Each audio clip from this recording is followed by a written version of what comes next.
Si mes calculs sont exacts, lorsque ce petit bolide atteindra 88 miles à l'heure, attends-toi à voir quelque chose qui décoiffe. À l'heure du goûter, on écoute le Magal West sur West Track Radio. Interview, rubrique, micro-trottoir et musique sur West Track. Nom de Zeus! Bonjour à tous, bonjour à toutes, c'est Lucie avec vous au micro du Magal West, votre émission quotidienne du lundi au vendredi, de retour avec vous pour une nouvelle saison de cette émission, le Magal West. Je vous retrouve donc à partir aujourd'hui de 17h pour de l'information locale, des interviews avec des structures, des habitants du Havre et un peu de divertissement. Voilà ce qui est votre émission quotidienne, le Magal West sur West Track Radio, de la chronique autour du cinéma, de la musique et aussi le lundi nous mijoterons des petits plats pour vous depuis le studio de West Track avec Michel, notre cuisinier. On est donc parti pour cette émission du 9 septembre 2024. On est ensemble pendant 1 heure et puisque nous sommes lundi, on va donc pouvoir parler cuisine avec Michel. On parlera de nos souvenirs et de nos découvertes culinaires de cet été, ce qu'on a découvert pendant cet été sans émission, et ce sera donc en deuxième partie du Magal West aujourd'hui. Juste après la découverte musicale avec aussi comme focus le groupe australien Gut Health et son nouveau single. On en parle donc dans cette émission aujourd'hui. C'est le retour de la pluie au Havre, plus de détails avec la météo dans quelques instants, et puis l'agenda culturel et le flash info, ça arrive en début d'émission.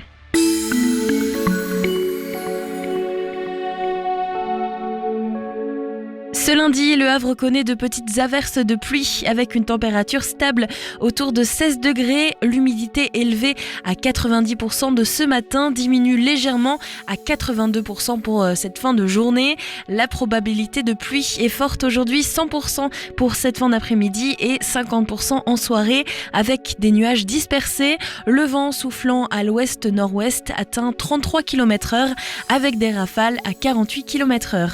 Aujourd'hui, le soleil va se coucher à 20h25. On perd donc 4 minutes de soleil. Et pour cette fin d'après-midi au Havre, la pluie sera donc au rendez-vous.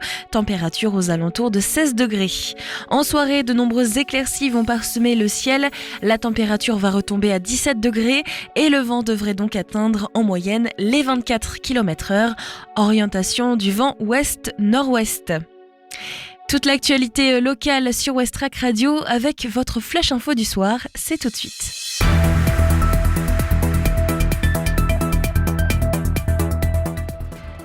Le maire du Havre, Édouard Philippe, a annoncé qu'il serait bel et bien candidat aux prochaines élections municipales en 2026. Après avoir déclaré dans les colonnes du Point le 3 septembre 2024 qu'il serait bel et bien candidat à la prochaine élection présidentielle, le maire du Havre, Édouard Philippe, a également annoncé chez nos confrères de Paris-Normandie qu'il se lançait dans la course aux élections municipales de 2026. Une annonce qui pose question quant à l'avenir de la gestion de la mairie du Havre en cas de double élection. Le maire actuel et candidat a annoncé, je cite, qu'il veillerait en 2026 à essayer de constituer les équipes les plus solides, les plus diverses, les plus complémentaires pour diriger la ville. Le moment venu, on se posera la question s'il faut se la poser. Fin de citation. En 2020, il avait été réélu avec 58,8% des suffrages face à son principal adversaire, le député Jean-Paul Lecoq. Les horaires des bus et des tramways sont perturbés en raison d'une grève ce lundi 9 septembre 2024. Le tramway, d'après le réseau LIA, fonctionnera en horaire de petites vacances scolaires. Le trafic des bus est adapté selon les lignes. Funiculaires et transports à la demande ne sont pas concernés par ces perturbations. En prévision de cette grève, l'entreprise de transport en commun a adapté son offre du côté du tramway sur les lignes A et B. L'amplitude des services est réduite aux horaires de petites vacances scolaires. Quant au bus, la ligne 16 ne fonctionnera pas. Les horaires des bus sont quant à eux adaptés selon les lignes. Plus d'informations sur le site de l'IA. De nombreux bus s'arrêteront d'ailleurs à 19h. Concernant les lignes 11 et 11 Express, il n'y aura pas de perturbation. Les agences LIA resteront ouvertes aux horaires habituels. Autre Autre point transport, les cérémonies et animations organisées pour les 80 ans de la libération du Havre le 12 septembre 2024 vont perturber la circulation et le stationnement en hypercentre-ville. Des restrictions de circulation et de stationnement à partir de demain, le 10 septembre. La circulation et le stationnement seront interdits à partir du mercredi 11 septembre à partir de 13h et ce jusqu'au vendredi 13 à 6h sur une partie de la rue de Paris à partir de la rue Voltaire et jusqu'à la rue de la Commune. Du 12 septembre, ce sera à partir de 7h au vendredi 13 à 1h du matin. La circulation et le stationnement seront interdits sur une zone allant de l'Hôtel de Ville jusqu'au début de la rue de Paris, à l'angle avec la rue Voltaire, englobant aussi les rues Brindot, Édouard Laure et Voltaire, ainsi que les quais Georges V, Guillaume le Testu et le quai Lambardy. Le haut de la rue de Paris, la rue de la Commune et la rue Saint-Jacques seront également concernés. L'interdiction de stationnement est étendue au 16 septembre sur la rue Brindot, entre la rue Bernardin de Saint-Pierre et la rue Robert de la Ville-Hervé. Concernant les transports en commun, les lignes C1, C2 et C4 seront dérivées entre le 10 et le 13 septembre. Le SEM a conçu le ciné-concert Destruction en collaboration avec Jean-Marie Châtelier, réalisateur et 3 musiciens amateurs âgés de 16 à 18 ans qui sont élèves au SEM dans le cadre des 80 ans de la libération de la ville du Havre.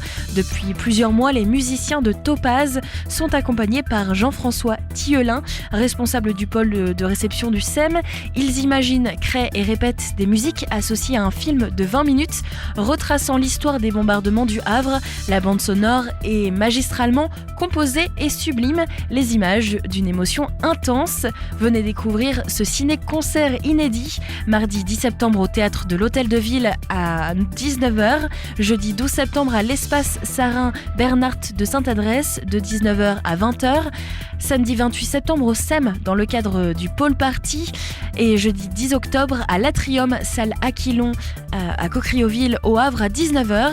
L'entrée pour tous ces événements est libre et gratuite dans la limite des places disponibles. Projet réalisé avec le soutien financier de la ville du Havre.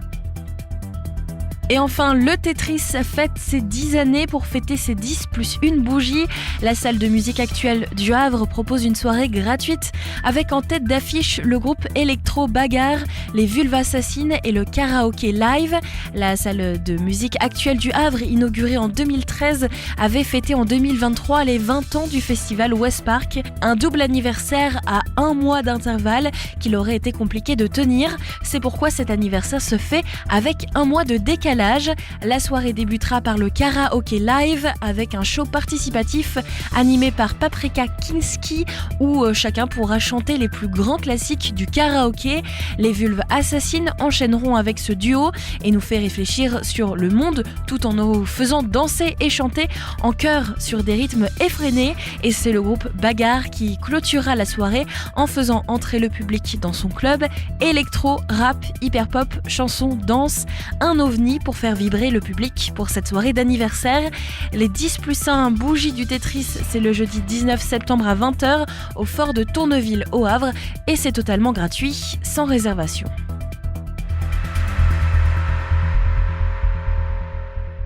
Des idées sorties pour cette semaine ou ce week-end pour te culturer sur Westrack Radio. Vous retrouvez la hype au 42 boulevard Albert Ier au Havre. Et notre dernier événement à noter dans vos petits agendas ou téléphones est un projet post-documentaire combinant photographie et vidéo.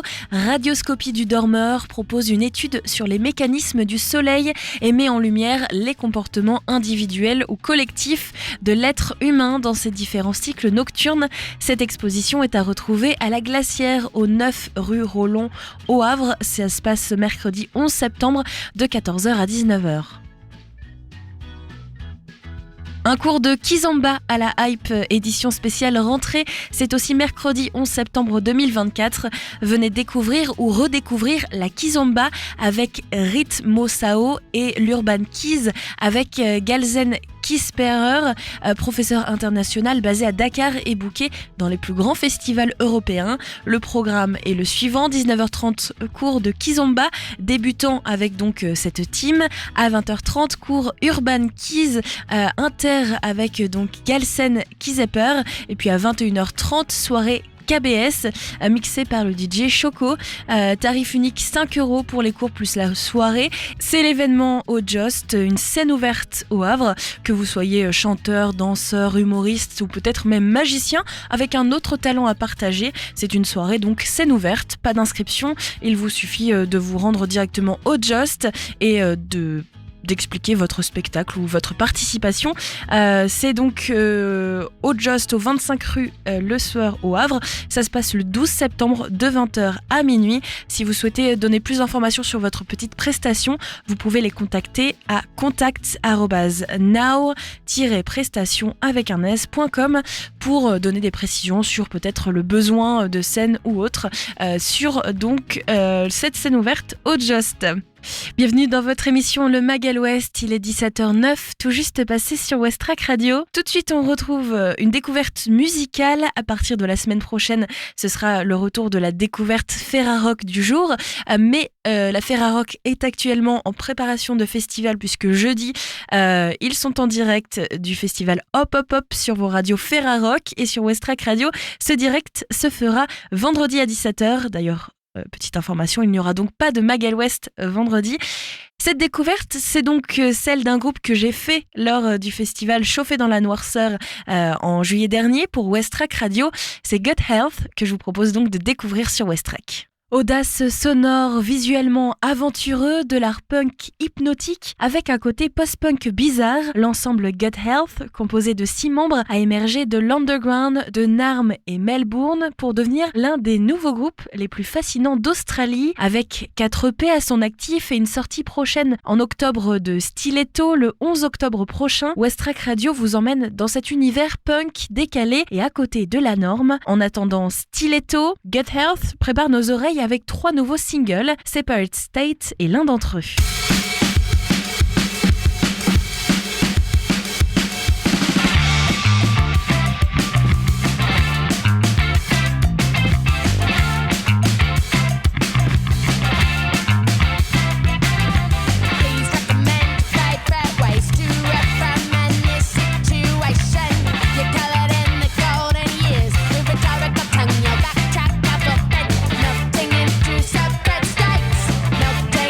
Separate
Soutenu par le leadership de son groupe LGBT+, et de ses pairs, Gut Health exploite une éthique sans compromis qui met en valeur et encourage la libération ouverte et les qualités curatives de la rage consensuelle sous ses formes de nombreuses et variées. Le groupe s'inspire de ses valeurs et de l'esprit de la révolution new-yorkaise No Wave et des diverses expériences musicales de chacun de ses membres, du punk au jazz et au-delà, pour créer une concoction post-punk, polymorphe et positivement excitante qui remplit le dance floor. Cool Moderator est l'un des singles dévoilés par le groupe début septembre dans l'attente de son nouvel album Stiletto.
Les chansons de Gut Health sont portées par les mélodies effervescentes et l'esprit lyrique de la chanteuse Atina Oh qui met l'accent sur leur sélection rythmique et entraînante, soutenue par des guitares tranchantes et angulaires et des synthétiseurs déroutants. Stiletto, nouvel album de Gut Health, sera dévoilé le 11 octobre sur les plateformes de streaming. Le single du même nom est déjà venu se glisser dans les playlists des adeptes de ce groupe.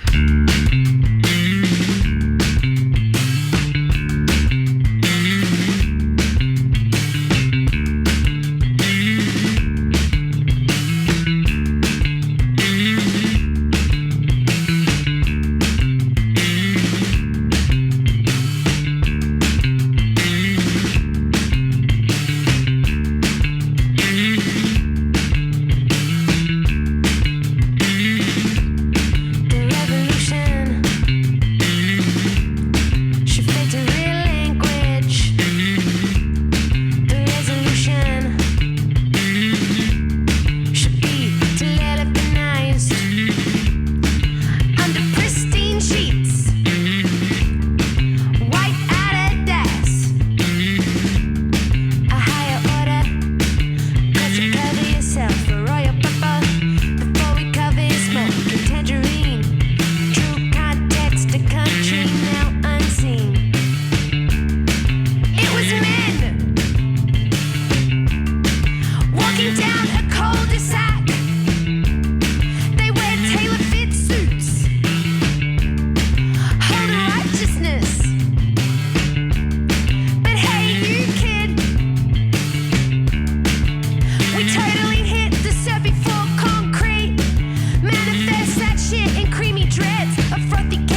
C'était votre découverte sur Westrack Radio du groupe australien Gut Health qui s'est produit notamment au Havre lors du festival Full Weather en mai dernier. Ils se sont aussi produits en Normandie lors du festival Chauffé dans la Noirceur. Une interview que vous pouvez retrouver sur les radios de la musicale.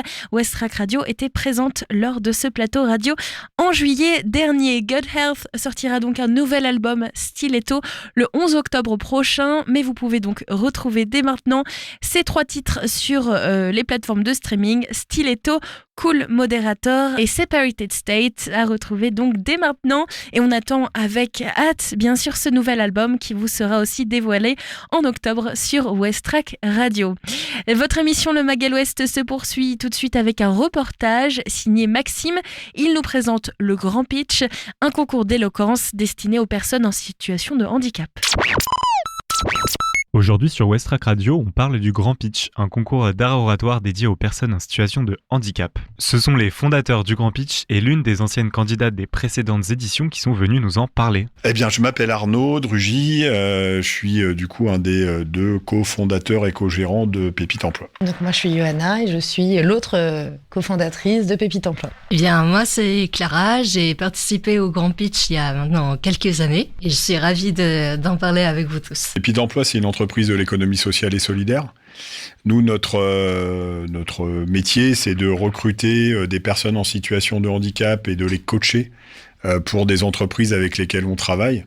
Et on parlait de raison d'être, ce qui nous a intéressé, notre parti pris, c'était justement de travailler sur l'oralité, sur le storytelling et de travailler avec les personnes en situation de handicap pour les accompagner à se raconter, notamment et particulièrement dans le cadre d'un entretien de recrutement. Ça représente quoi, pour toi, le podcast ? Je dirais que ça a un peu du sens par rapport justement à ce qu'on exprime en termes d'oralité, puisqu'on est aussi les organisateurs d'un concours qui s'appelle le Grand Pitch, dont on va parler, qui est un concours d'art oratoire. Le podcast, c'est la voix, donc on est un petit peu dans cette logique-là. Pépite Emploi est né en 2019, on va dire, d'abord d'une expérimentation. L'idée, c'était effectivement de remettre l'oralité au cœur du processus de valorisation des candidats. On est donc allé chercher des candidats et des employeurs pilotes. Et disons qu'à ce moment-là, le concept était vraiment validé et la logistique, les modalités étaient plus hasardeuses.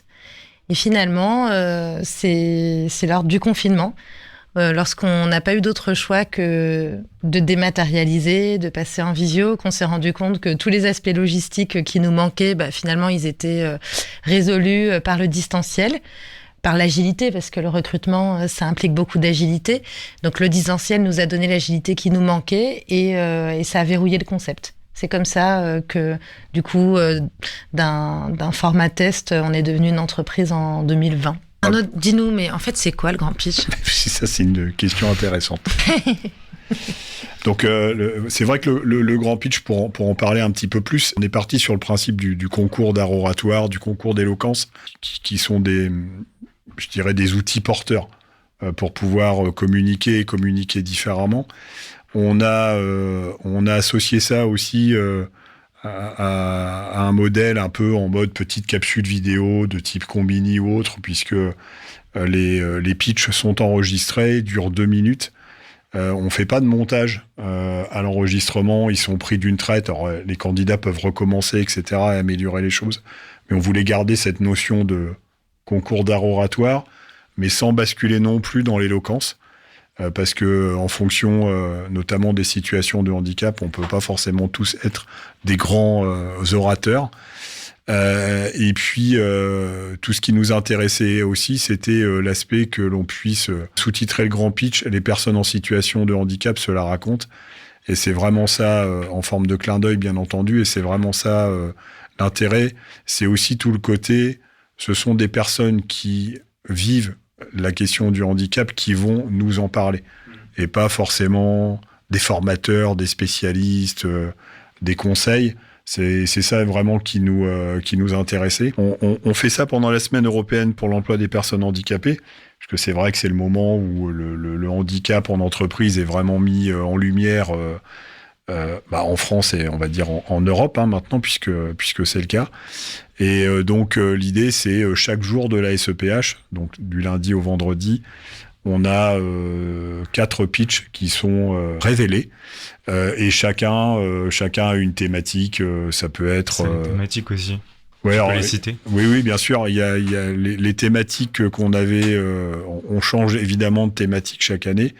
Et là, cette année, puisque ce sont les Jeux Olympiques, si certains n'en avaient pas entendu parler, on est en pleine session de Jeux Olympiques. On est resté sur cette thématique un peu du sport. Et donc, on a pris des titres de chansons évocateurs.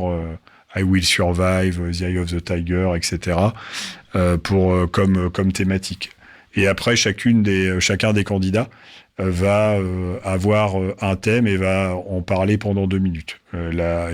Évidemment, ça va bien entendu tourner autour du handicap, en sachant que chacun des candidats dit évidemment ce qu'il a envie de dire. Nous, on est vraiment là un peu en mode coaching, justement pour les aider sur l'écriture, sur l'image, sur la prise de parole. Et donc, c'est quelque chose qu'on a mis en place aussi l'année dernière. Ils sont en temps de séminaire, en masterclass type Star Academy, pour rester humble. En fait, ils font 4 jours de château. C'est ça. Alors, le château est un petit peu plus petit que celui de la Starac. Il y a un petit peu moins de caméras. Mais il y a des caméras quand même, puisque l'objet aussi, et ça, c'est vraiment ce qu'on voulait faire, c'est montrer aussi toute l'évolution que connaissent les candidats par rapport à quand ils arrivent et ce qu'ils sont capables de produire en quelques temps de coaching. Et on peut faire une breaking news. Cette année, on aura un confessionnal. Ah ouais. Un confessionnal. Oui, parce que On À s'inspire, la mode de Starac, Ah oui. pas la version pieuse. on il y a s'inspire quelqu'un de la qui- télé-réalité. En fait. ouais, il y a quelqu'un qui filme quasiment tout le temps et vous faites une sorte de montage à la fin. Et là, du coup, vous allez inclure le Une confessionnal. petite cabine, ouais. C'est vrai que le premier grand pitch, il est très bricolé en fait. C'est Johanna et moi et un caméraman qui va faire ça. Et puis évidemment des temps de coaching. Là, aujourd'hui, c'est la même chose, sauf qu'on a les temps de masterclass. Les temps de masterclass, on peut le dire, une équipe de tournage, puisqu'ils sont plusieurs, qui vont filmer tous les moments clés. Donc c'est Starac, mais on n'a pas des caméras non-stop tout le temps, évidemment. Mais c'est intéressant aussi parce que, en fait, ce qu'on se rendait compte, c'est que nous, on vivait des choses dans les temps de coaching et on se disait que tout ça, les autres, finalement, ne les voyaient pas. C'est pour ça qu'on a voulu que ce soit filmé aussi. Parce qu'il y a plein de choses qui se passent en off, en fait, qu'on voit pas. Et donc, c'est ce qui nous intéressait de pouvoir le faire comme ça. Donc après, je crois que le château de la Starac est louable à d'autres moments de l'année. Donc, on envisage peut-être de louer un jour. Après, Clara, c'est un bon exemple. C'est que, en fait, ce qu'on vit, nous, pendant cette presque année du Grand Pitch, parce que ça nous occupe une année presque complète, et ce qu'on observe, du coup, de la progression, de l'ascension, de l'affirmation de nos candidats, en fait, ça s'arrête pas au Grand Pitch. Il y a quelques mois maintenant, on m'a proposé de participer à un livre qui s'appelle le parcours inspirant des personnes en situation de handicap en Normandie. Et justement, je me suis dit, bien, fonce. Il y a une bonne étoile au-dessus de toi, alors tu peux te dire, ok, tu mènes ton parcours et puis tu en parles. Et puis quand je suis arrivée à Caen, justement, je me suis dit, mais tiens, je reconnais une personne. Et il s'est trouvé que c'était Arnaud qui m'a reconnu. Et moi, je l'ai à peine reconnue tellement elle a progressé, Clara. Plus rien ne l'arrête. Elle a pris la parole. C'est vrai qu'on n'a pas évoqué tes besoins d'aménagement de poste, notamment dans le cadre du travail et ta situation de handicap en particulier. Mais c'est un challenge pour Clara à chaque fois. Oui, c'est vrai que c'est un sacré challenge. De prendre la parole, de se lancer, d'aller vers les autres aussi, comme ça, aussi facilement qu'elle le fait. Mm-hmm. Donc c'est vrai que la région Normandie a créé un petit book de parcours inspirants de personnes en situation de handicap. Et évidemment, Clara étant inspirante, elle ne pouvait pas ne pas être dans ce petit guide. Et je la retrouve un peu par hasard à cet événement et je la vois qui se lance là, mais en mode une évidence, quoi. La fille en place, tranquille. Et là, aujourd'hui, pareil, elle est très, très en place. Je sais pas si tu veux nous parler un petit peu de ton syndrome. Bien sûr. Pour ceux qui ne connaissent pas, le handicap que j'ai, c'est le syndrome de Williams-Perren. Okay. C'est une maladie génétique rare. C'est vrai qu'on n'en parle pas beaucoup. Ça fait partie des rares handicaps dont on parle quelquefois. Mais c'est vrai que c'est important quand même d'en parler. Et de ce que je sais, c'est une malformation génétique rare du cœur, avec des pertes de chromosome 7, donc de l'élastine, si je ne me trompe pas. Et aussi, il y a des retards mentaux, mais sincèrement, ça ne se voit pas. Et tu as besoin si tu veux en parler, de quel aménagement, par exemple, au travail ? Eh bien, ce dont j'ai besoin, c'est de bien comprendre les questions qu'on me demande. Et si jamais je n'arrive pas à comprendre, je peux redemander pour avoir un peu plus de précision. Et aussi, je peux pas transporter de charge lourde. En fait, le grand pitch, c'est vraiment né du constat que ce qu'on faisait chez Pépite, ça fonctionnait bien. Ça fonctionnait mieux que ce qu'on avait imaginé. C'est-à-dire qu'on voyait des candidats qui non seulement trouvaient un emploi, ce qui est quand même la finalité d'un cabinet de recrutement, mais au-delà de ça, en fait, on voyait des personnes qui s'affirmaient, qui se révélaient, qui d'un seul coup trouvaient du plaisir en fait à se raconter, là où parfois en entretien, c'est le calvaire en fait d'avoir à raconter son histoire, d'avoir à mettre de la cohérence là où on n'en voit pas spontanément. Et d'un seul coup, en fait, tout ça, ça prenait sens. Et on s'est dit, c'est tellement chouette que ça peut pas rester confidentiel. Et si on en faisait quelque chose de plus grand, et si on mettait en avant nos anonymes, en fait, nos candidats, à la place des experts qu'on a tendance à faire parler sur des sujets comme le handicap. Voilà, c'est né de ça. Et à nouveau, parce que ça, c'est notre façon de bosser, on a lancé vraiment de façon expérimentale une première édition et hop, c'est parti. Et là, c'est la 4e ? C'est la 4e. Édition. 4e édition. Les fiertés, en fait, c'est l'accompagnement des personnes en situation de handicap. Nous, on est simplement fiers de ça, en fait, puisque en partie, grâce à nos interventions, on a en effet des gens qui trouvent un emploi, qui parfois étaient dans des situations complexes et qui cherchaient depuis longtemps et qui connaissaient, on va dire, des difficultés sur le marché du travail. C'est pas le cas de tous, hein. Ils sont pas tous, on va dire, en difficulté ou loin de l'emploi. Mais en tout cas, oui, nos fiertés, c'est d'avoir un maximum de gens qui trouvent un boulot, qui sont évidemment en situation de handicap, ça tout le monde l'avait compris. Et puis, le deuxième niveau de la fierté, c'est que ça participe aussi à l'intégration du handicap dans les entreprises, puisque ça reste un sujet qui parfois peut s'avérer un petit peu difficile aussi. Et le fait d'avoir des gens qui réussissent, qui sont en situation de handicap dans les entreprises, évidemment, ça participe aussi à l'intégration du handicap dans les entreprises et sûrement aussi dans la société. Et c'est quoi votre plus gros challenge à l'heure actuelle, du coup ? En fait, je pense que c'est lié à ce qui nous rend fiers, c'est de le faire transparaître. Parce que finalement, on est un cabinet de recrutement et on a fini par s'affirmer comme ça, parce que c'est ce qu'il y a de plus lisible pour les candidats comme pour les employeurs. Mais à l'intérieur, on ne ressemble pas du tout à un cabinet de recrutement. On amorce et on développe une relation avec les candidats qui est vraiment différente. Parce que travailler sur l'oralité, ça veut dire aussi s'ouvrir, se dire des choses. Aussi bien les candidats qui jouent le jeu, mais nous aussi qui avons une écoute qui est différente, avons un retour qui se veut sincère, objectif. Ça demande de s'impliquer beaucoup. Et du coup, l'enjeu, c'est de le faire transparaître autrement que par le simple indicateur de combien vous avez de recrutement. Okay. Alors, nos résultats sont bons, on pourrait se contenter de ça, mais il y a vraiment quelque chose dans les coulisses qui vaut le coup d'être perçu. Comment quelqu'un qui voudrait participer au Grand Pitch, comment ça se passe ? Maintenant, ce sera pour l'édition 2025. Oui, pour l'édition la 5e, mais du coup, pour parler... Du coup, on ouvre un casting chaque année qui se veut de plus en plus ambitieux, puisqu'on a de plus en plus de partenaires qui relaient ce casting. Donc, la condition, c'est d'être une personne en situation de handicap, puisque le concept, c'est les personnes handicapées se la racontent. Ensuite, les personnes donc vont postuler sur un formulaire qui est sur le site www.legrandpitch.com. Toutes les candidatures sont traitées de façon identique et équitable. Donc, disons que les seuls critères qui vont être disqualifiants au stade du formulaire, ce serait quelqu'un qui nous dirait je veux pas être filmé ou je veux pas donner mon droit à l'image, enfin des choses qui sont vraiment rédhibitoires par rapport à la nature et aux modalités du concours. Ensuite, tous les candidats donc sont vus en visio pendant quelques minutes.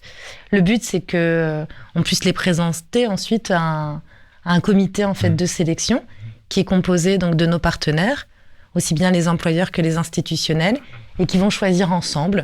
On essaye le plus possible d'avoir une forme de parité homme-femme.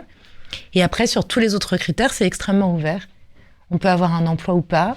On peut avoir déjà fait un concours d'éloquence ou pas. On peut avoir fait des études ou pas, vivre n'importe où en France, quel que soit l'âge, quelle que soit l'histoire, quelle que soit l'approche aussi. Merci à toutes et à tous pour votre écoute et retrouvez cette interview sur notre site internet Westrack Radio, mais également vous pouvez vous rendre sur le site internet du Grand Pitch, legrandpitch.com. Vous pourrez en effet aller voter pour vos pitchers préférés lors de la 3e semaine de novembre sur le site. Si vous voulez écouter plus de contenu portant sur l'emploi et le handicap, retrouvez le podcast Les personnes en situation de handicap se la racontent sur toutes les plateformes.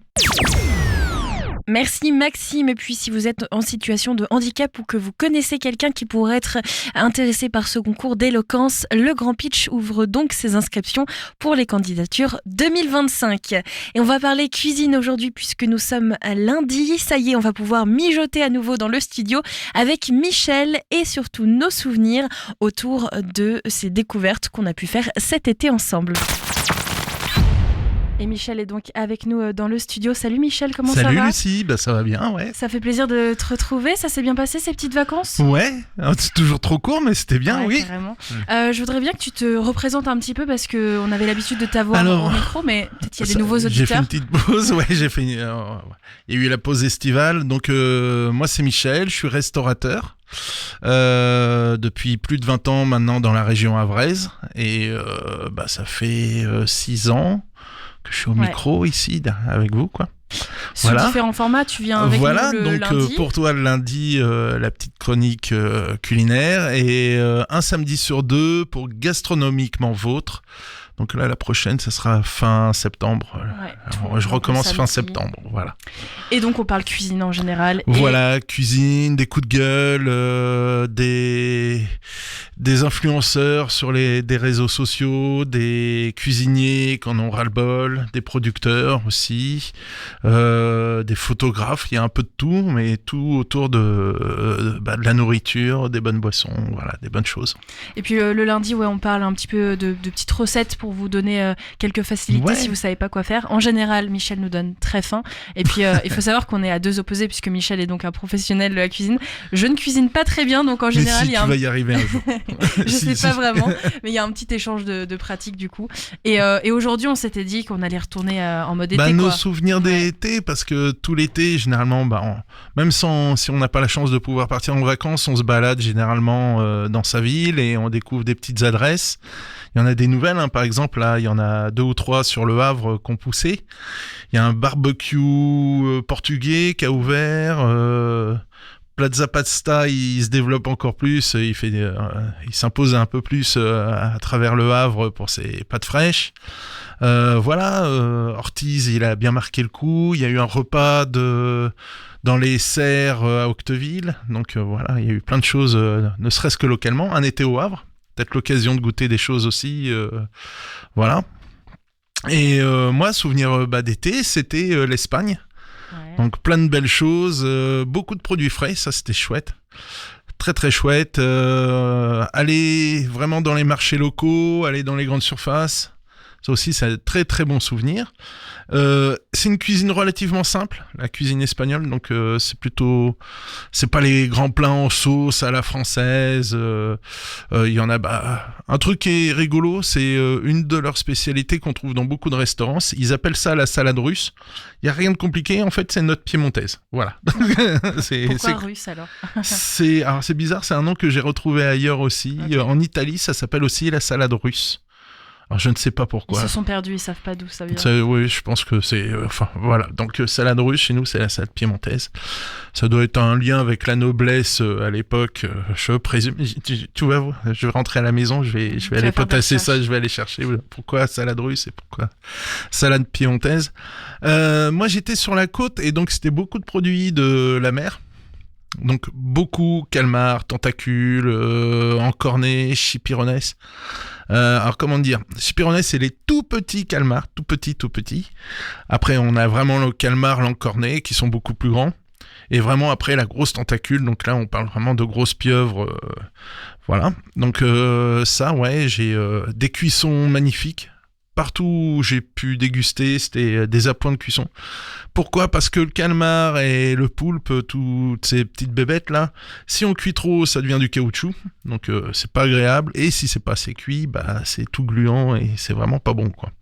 Donc là, ouais, des appoints de cuisson géniaux. C'est beaucoup les tapas.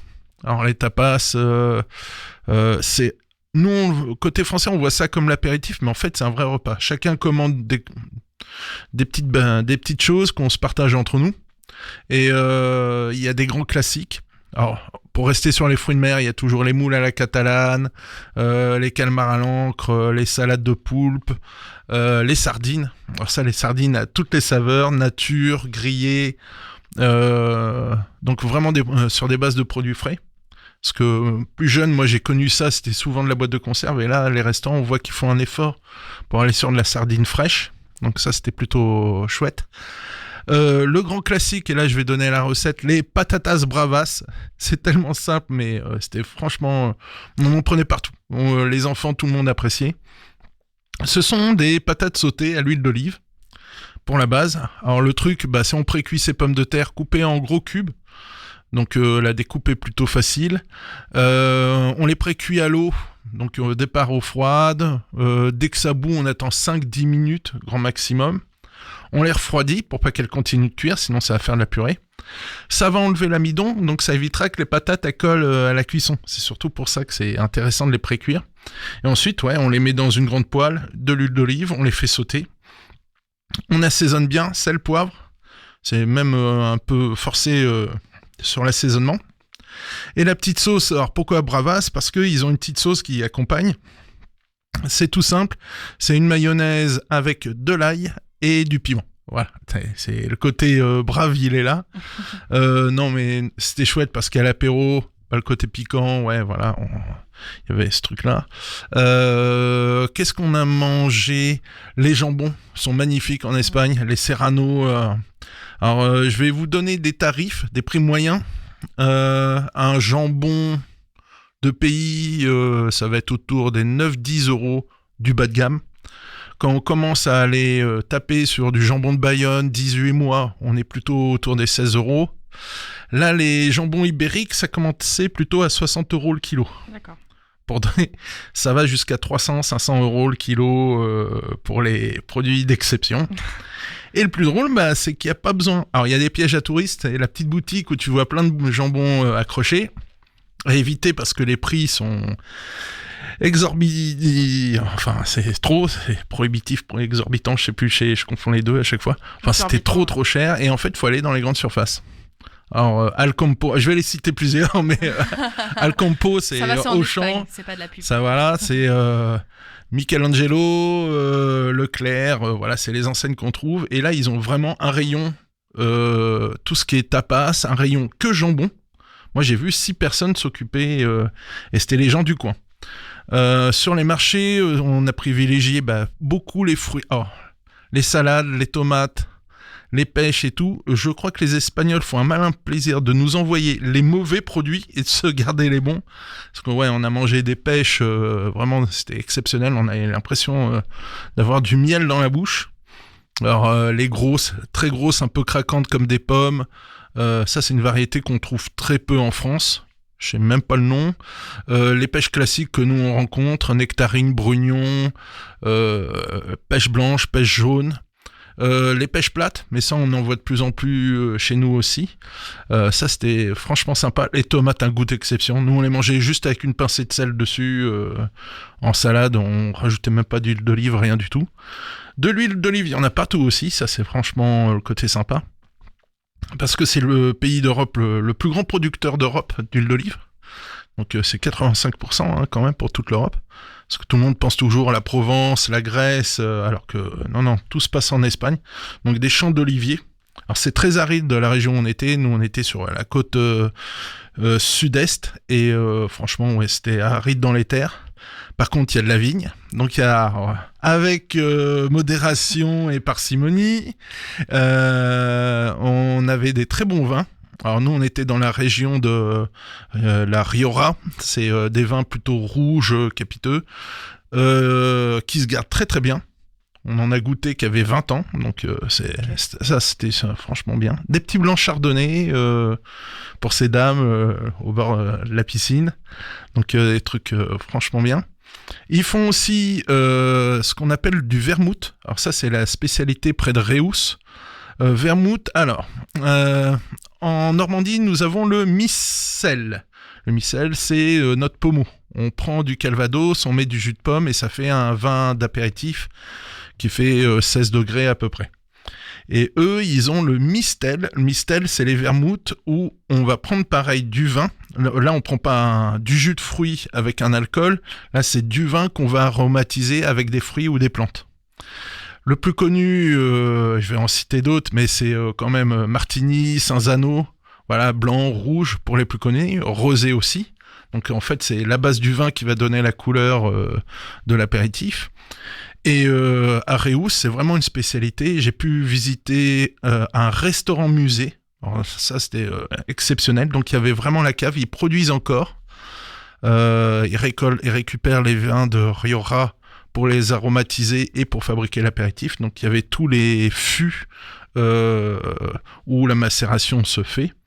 Et à côté, il y avait vraiment un restaurant. Ça ressemblait à une vieille brasserie parisienne, vraiment la nappe blanche, tout le décorum.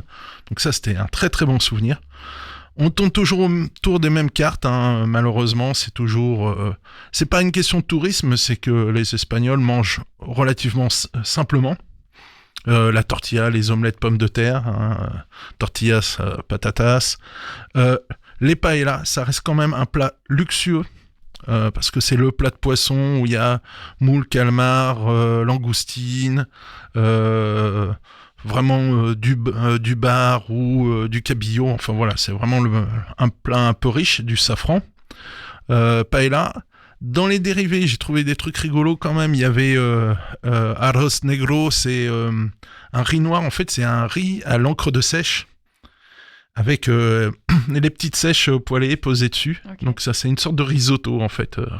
Ça ressemblait plus à un risotto qu'à une paella. Alors là où toi, tu vas crier au scandale, je sais ton amour pour les animaux, mais j'ai mangé des trucs un peu barbares. Okay. J'ai mangé des tripes façon espagnole. J'ai trouvé ça très sympa. En fait, ça ressemble beaucoup à la recette provençale. Si on veut une référence française. Et un truc, alors là, tu vas encore faire des bons. Henri, il serait là, il se prendrait des barres. Il validerait. J'ai mangé du nez, du groin et des oreilles de cochon, nature, juste poêlées, okay, coupées en petits morceaux. T'arrives pas à identifier, mais c'était luxe, hein, c'était tapas de luxe, ça. Très peu de bœuf, contrairement à ce qu'on peut penser. Et on a pu s'en passer très facilement. Quoi d'autre ? Ah ouais, si, vraiment, quand on se baladait, les glaces. Alors, c'est comme en Italie. Par contre, j'ai trouvé des maîtres glaciers qui dataient de 1890. On a fait, à chaque ville, on avait des enfants avec nous. Donc, pour les motiver, pour les grandes balades et tout, l'objectif, c'est on fait la balade et après, on mange une glace. Okay. Et on avait fait une classification des glaciers autour de nous. Le sucré, ouais, alors le sucré. J'allais te demander. Ouais. Je me disais, Michel, tu me parles pas de sucré, ça m'étonne de toi. Ouais, Parce que ouais, l'été c'est t'as un amour. transformé. Non, bah, les glaces déjà c'est une obligation. Parce que ouais, on a eu autour de 40 degrés quand même, donc on se baladait à l'ombre, mais il faisait chaud. Et donc les glaces, ouais, c'est alors, granité aussi. Un petit cocktail, ouais, c'est pas bien, mais bon, je trouvais ça rigolo. On a vu, avec modération, toujours, un granité de citron avec de la bière. Alors, sur le moment, on a fait, ouais, c'est pas bien et tout. Et on a goûté, franchement, c'était franchement agréable. En milieu d'après-midi, en fin d'après-midi, quand il fait encore très chaud, ouais, c'était pas mal. C'était désaltérant. C'était gourmand surtout, hein, c'était sucré, donc... Et pâtisserie, bah, alors, ils ont des trucs immondes, façon anglais, pour nous, Français. Attention, j'ai pas dit que c'était pas bon, c'est juste un problème culturel. Les Gilo, je sais pas si tu vois ce que c'est, ça. C'est des sachets, tu mets de l'eau et ça te fait une gelée toute tremblante à la fraise ou à la menthe ou... Ah, ça, ils adorent ça, les gamins. Nous, on est un peu bloqué là-dessus. Pâtisserie, c'est beaucoup de gâteaux secs. C'est normal, c'est un peu comme en Italie, hein, il fait trop chaud, donc ils évitent beaucoup d'amandes, noisettes, beaucoup axés sur les fruits secs. Le flan, bizarrement, c'est une des pâtisseries traditionnelles espagnoles. Ce qu'on a beaucoup aimé par contre, c'est les nougats. Alors là, faut si vous faites un tour en Espagne, faut découvrir ça. C'est pas. Alors il y a l'équivalent du nougat de Montélimar, vraiment avec les amandes tout blanc, le petit pain azime, le petit papier là qui est comestible autour, le petit pain azime. Ça on retrouve. Sinon ils ont la version mais dure comme du béton, donc là on se casse les dents. Ils ont une version cacahuète. Ils ont une version et alors là ça devient c'est ma préférée, c'est le touron, c'est une sorte de pâte qui se brise, c'est hyper gras, ça dégouline d'huile. D'accord. Et dedans c'est que des amandes et des noisettes. Donc c'est voilà, un peu de chocolat et tu retrouves une pâte à tartiner très connue, vraiment ça c'était le chocolat, oui, vraiment ils sont vraiment sur des chocolats de luxe. Il n'y a pas le chocolat bas de gamme, ils ne connaissent pas. Je ne citerai pas de marque en France, mais il y en a plein un petit peu partout. Et Espagne, ouais, très très bon souvenir. Les bières, pour en parler un peu... Ah si, les sodas aussi, c'est important. Les bières, bof, on est vraiment sur des bières de soif, donc très légères, qui font 4 degrés. C'est la San Miguel, la Cinco Estrellas, c'est vraiment des bières de soif.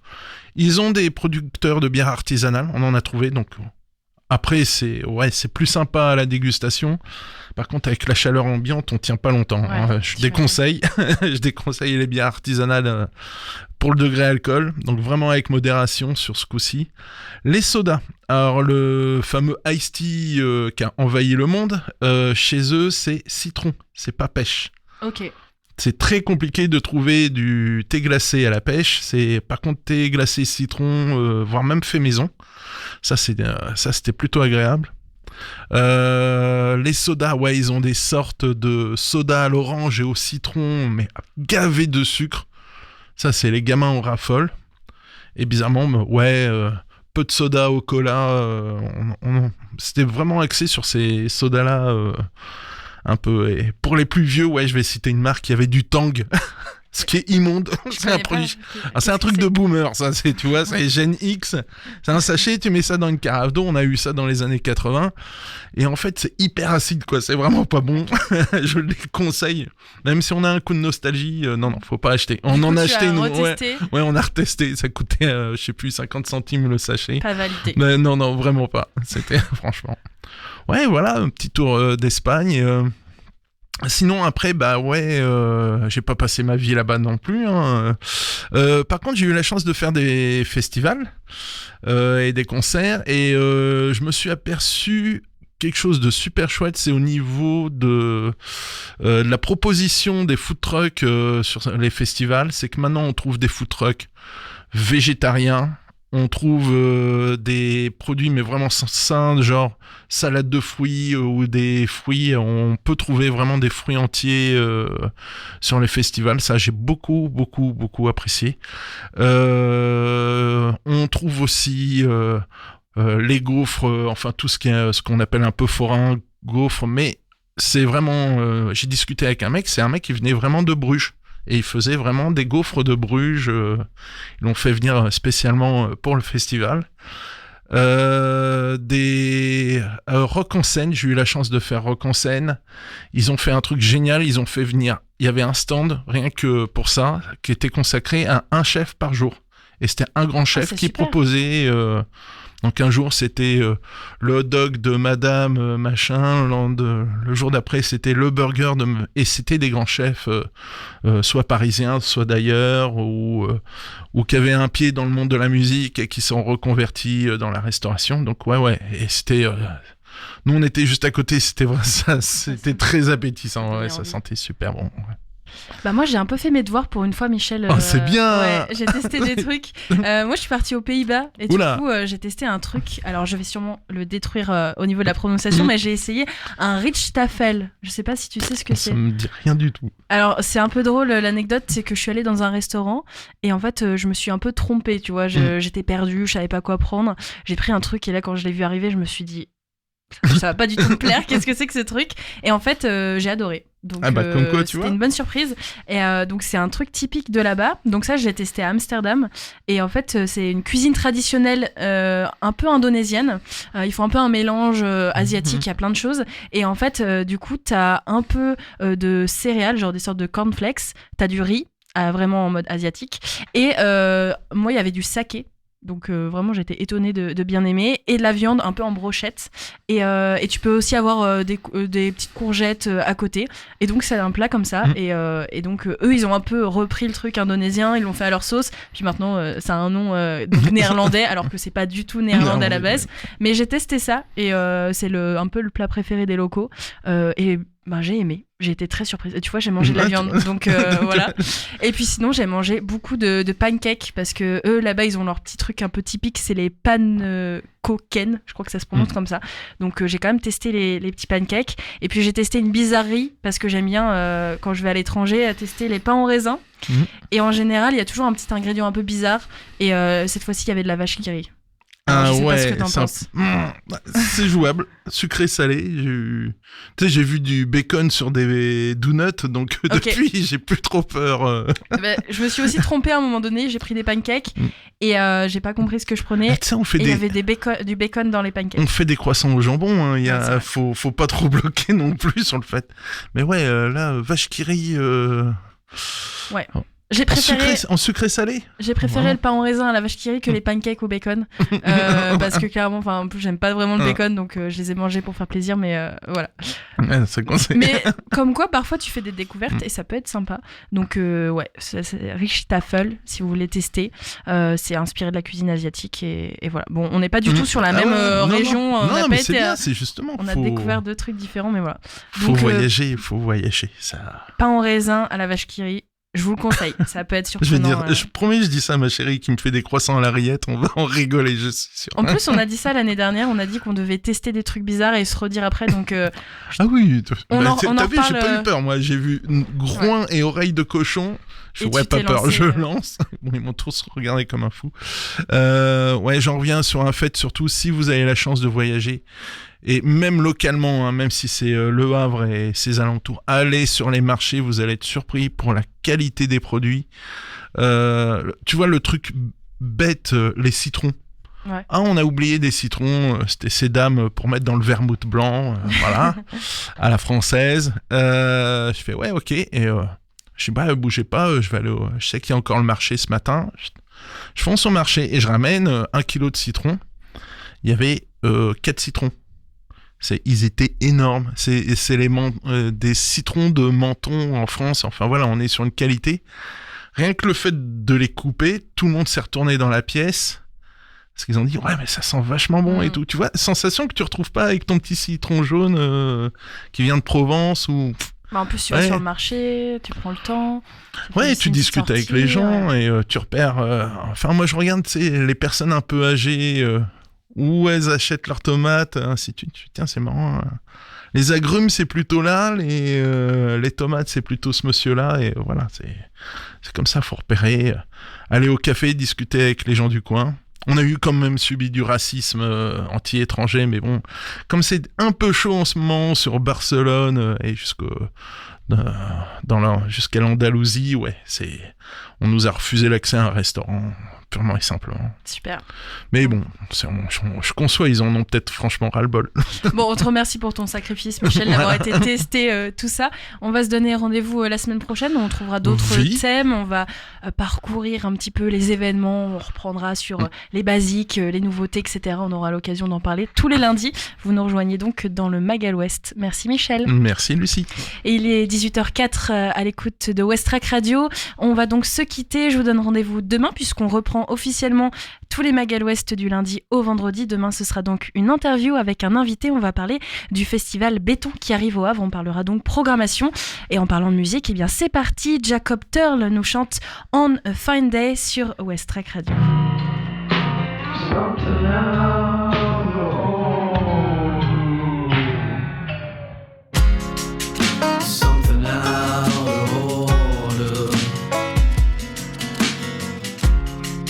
Something more to make you stay, but I belong in order on a fine, fine day.